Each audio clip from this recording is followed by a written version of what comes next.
საქართველოს მთავრობამ ოდრის დათმას უკვე უპასუხა. მთავრობის ადმინისტრაციაში აცხადებენ, რომ ანგარიში მნიშვნელოვანია და მთავრობა ყველაფერს გააკეთებს რეკომენდაციების შესასრულებლად. შეფასებებს აკეთებს არასამთავრობო სექტორიც. თამარ გოგესაშვილი ჩაგორთვება პირდაპირ ეთერში. თამარ, როგორია მხარეების პოზიციები?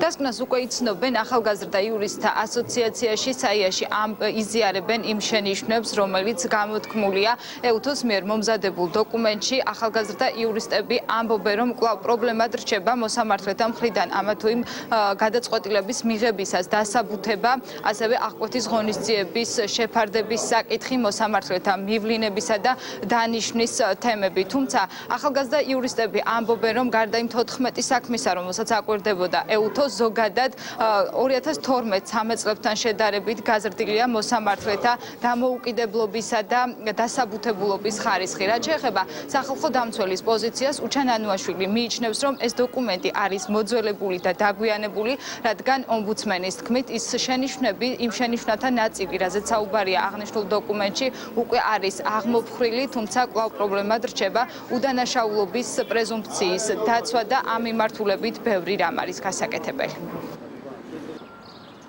EUTHO-ს ანგარიში არის უმნიშვნელოვანესი, ვინაიდან მოიცავს და უთითებს ყველა იმ ძირითად და მნიშვნელოვან საკითხებზე, რაც არის დაკავშირებული სისხლის სამართლის მართლმსაჯულების განხორციელებასა და მიუხედავად მათ მიერ მხოლოდ 14 საქმის შეფასებისა, ყველა იმ ტენდენციაზე საუბრობენ და მიუთითებენ, რაზეც საიაც საუბრობს და მიუთითებს სხვადასხვა ანგარიშებში. და ძალიან მნიშვნელოვანია ასევე აღკვეთ ღონისძიებების ეტაპზე EUTHO-ს ანგარიშის მითითება ამ გადაწყვეტილებების დაუსაბუთებულობის პრობლემაზე. მდგომარეობა დღეს არსებითად გაუმჯობესებულია ამ მიმართულებით, ანუ დღეს უფრო მეტად დასაბუთებული შუამდგომარეობით მიმართავს პროკურატურა სასამართლოს და სასამართლოს უფრო მეტად დასაბუთებულ გადაწყვეტილებებს იღებს, თუმცა ეს საკითხები კვლავ პრობლემად რჩება. გასულ წელს მიმდინარეობდა ძირითადად მონიტორინგი, შესაბამისად 1 წლის დაგვიანებით ამ ანგარიშის გამოქვეყნება.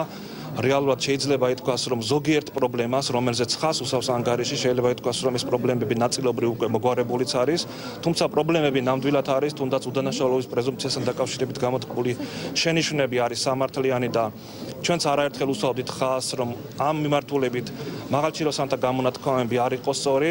ასევე კონკრეტულ პროცედურულ დარღვევებზე არის საუბარი, რაზეც ასევე ჩვენ მიუთითებდით, მაგრამ ძალიან ბევრი რამ, რაც არის აღნიშნული ანგარიში, არის შეიძლება ითქვას უკვე მოძველებული.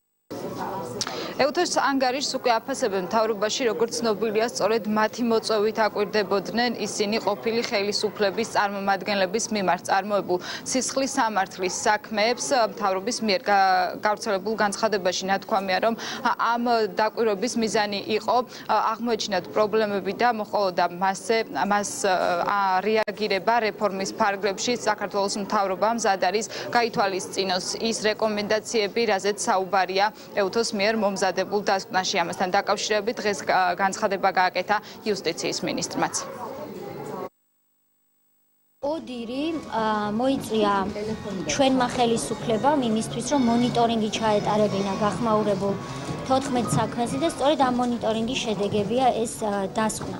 ამ დასკვნაში ცალსახად ჩანს ის, რომ საკანონმდებლო რეფორმა მართლმსაჯულების რამდენიმე ტალღად რომ მიმდინარეობს, ეს არის წარმატებული და ვერსად ვერ ნახავთ, რომ დღეს ოდირი თვლიდეს ამ ანგარიშის მიხედვით, რომ საქართველოში მოსამართლეს გარე ზეწოლა ემუქრება ვინმესგან. ეს არის ერთხელ და სამუდამოდ მოგვარებული პრობლემა საქართველოში, თუმცა სასამართლო ხელისუფლების ხელმძღვანელს მოუწევს აღიაროს, რომ მან სასამართლოს შიგნით პრობლემები ვერ მოაგვარა.